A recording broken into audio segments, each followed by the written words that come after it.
நம்ம இப்போ சென்னையில் இருக்கிற எக்ஸ்பிரஸ் அவென்யூ போயிருக்கோம். இது இஏ மால்னு கூட சொல்லுவாங்க. இங்கே எல்லாமே இருக்கும். நாங்கள் சும்மா வீக்கெண்டுக்காண்டி பிவிஆர் போகலான்ட்டு போயிருந்தோம். அங்கே ஃப்ரீயாக மேக் ஓவர்லாம் பண்ணாங்க. அதெல்லாம் பண்ணிக்கிட்டோம். இந்த ப்ராடக்ட் வாங்க, அந்த ப்ராடக்ட் வாங்க, நிறைய பேர் ஸ்டால் போட்டிருந்தாங்க. டீ ஸ்டால், டெஸ்டிங் டீ எல்லாமே இருந்துச்சு. நான் இந்த ப்ராடக்ட் எல்லாம் பார்த்துட்டு சும்மானாலும் அவங்களோட மேக் ஓவர் ஒன்று ட்ரை பண்ணி பார்த்துட்டு அப்புறம் பர்கர் கிங்ஸ் போயிட்டு பர்கர் சாப்பிட்டுட்டு ஃப்ரெஞ்ச் ஃப்ரைஸும் சாப்பிட்டுட்டு சிக்கன் ஃப்ரைடும் சாப்பிட்டுட்டு மேக்ஸ் ஷோரூம்ஸ்லாம் போயிட்டு என்னோட பெரிய பெரிய ஷோரூம்லாம் போயிட்டு பார்த்தோம். பிவிஆரில் எனக்கு டிக்கெட்டு கிடைக்கல. இன்னைக்கு ஃபுல்லாக ஆகிடுச்சு. ஒரு டிக்கெட்டு தான் இருக்குதாங்க. நானும் எங்கள் சன்னும் சேர்ந்து போகிறதுனால எனக்கு 2 டிக்கெட் தேவைப்பட்டது. அதனால் நாளைக்கு ஷோ புக் பண்ணிவிட்டு நாங்கள் ரிட்டர்ன் வந்துட்டோம். ரிட்டர்ன் வர வழியில் நிறைய ஃப்ரீ ஐட்டம்ஸ் பார்த்தோம்.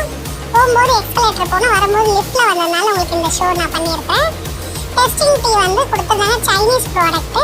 அவங்களோட மக்கு அந்த குடிக்கிற அந்த கப்பு ரொம்ப சூப்பராக இருந்துச்சு. குடிக்கணும் போல இருந்துச்சு. அழகாக இருந்துச்சு. இதுக்குள்ள